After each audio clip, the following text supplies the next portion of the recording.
Good day, everyone. This speech is divided into three questions. Number one, what was my personal trauma or loss? Number two, how did I find my own path?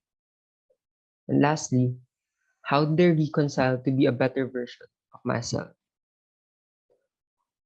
What was my personal trauma or loss? My college years were pretty much a roller coaster. I was a 1 year varsity member of my alma mater's volleyball team. During my tenure as a varsity member, I was always ridiculed for being the least improved rookie of my batch.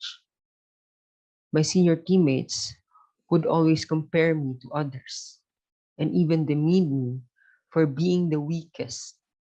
That's when I started training harder than usual just to prove to my teammates that they were wrong.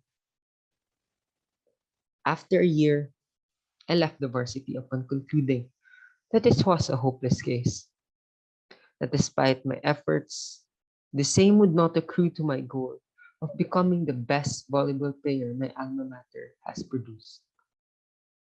From volleyball, I transitioned to debating. Volleyball was my first love, but debating had become my permanence. It became my second craft. I fell in love with the art of argumentation and even claiming that sacrificing my first love was all worth it. My early years were of so much joy.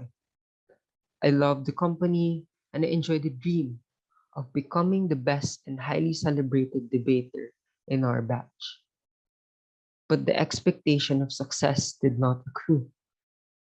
Probably, the dream of becoming the best was merely idealistic, and it even became impossible as my batchmates were as good or even better than I am. Again, that's when I started doing extra work to be better every day. I joined debate practices, debate competitions, and did even extra exercises to prove to everyone that I could be the best. Fast forward to graduation, I still didn't achieve the dream of becoming the brightest star in the universe. To me, my personal achievements as a debater were not enough to prove to the whole debate community, and most especially to my batchmates, that I left a mark as the best debater in town. I didn't even get an achievement award for the craft that I did for the past 3 years. Because of that, I became bitter. I had to distance myself from my batchmates and friends after graduation because I was always reminded of my insecurities and inferiorities as their colleague. I even questioned God. Why can I not be the best so that people will see my work?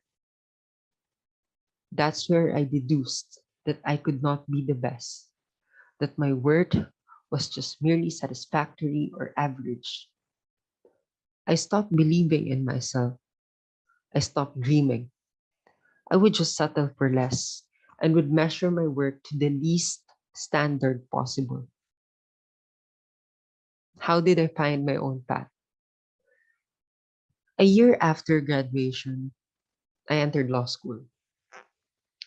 During my first year, I knew that all those insecurities I accrued in college were still there. But magically, law school became my safe haven. In law school, I studied hard and even smart. My only goal was not to be the best, but simply to pass. Because of my disposition in life, I just wished to have passing grades of 75. A 75 is the usual grade law students pray for. But lo and behold, up to this day, I could not understand how I earned marks with lines of 8 and 9. Some were still at 75 or 76, but dominantly my transcript of records were beyond average. As years went by, I gained sufficient recognition from my professors and even classmates. Don't get me wrong, law school is still law school. I still experience hardships and fears of getting a failed mark. But throughout the journey, my mindset was just to get a 75 or even to survive the day with no insult nor angry remarks from professors. I just wanted to live and get through the horrible law school journey. Weeks before graduation, our vice dean announced that I was one of the graduating students with honors in our batch. Upon knowing the same, I cried a lot and I prayed to God, thanking Him for the huge blessing.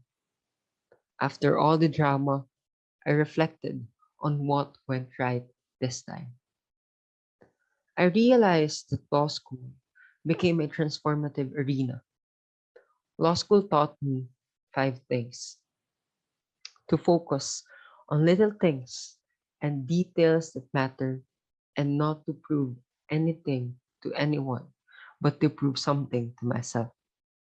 Two, to assess my strengths and weaknesses and accept that I am not perfect and at times I cannot be the best. Three, to be humble and to accept certain realities that I cannot please everyone, but not pleasing them will not diminish my worth. Four, to be satisfied that I am enough no matter what happens. And lastly, to trust everything to God, especially in times of uncertainties.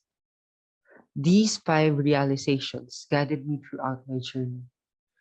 I thought I was just settling for less, but the truth is, I shifted perspective and focused on myself more. I stopped working hard to prove to everyone that I am the brightest star in the night sky. I embraced my reality that I have a light of my own, and even when people do not recognize my work, I am still a star in the universe. I learned to process experiences, whether it be good or bad, and I understand that not every day is a joyful day. I accepted my realities that I cannot probably be the best to everyone, but I am more than enough for those people who matter. How did I reconcile to be a better version of myself? Well, just recently, after taking the bar exam, I reconnected with with my colleagues and college friends. I realized that I am no longer bitter, that I have already accepted our differences.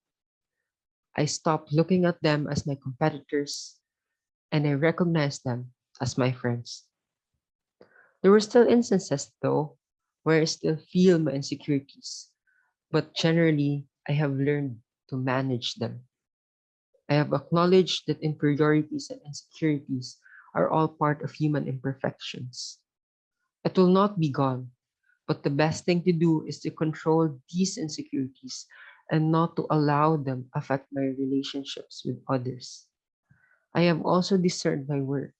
I have also discerned that my worth is not dependent on others' recognition.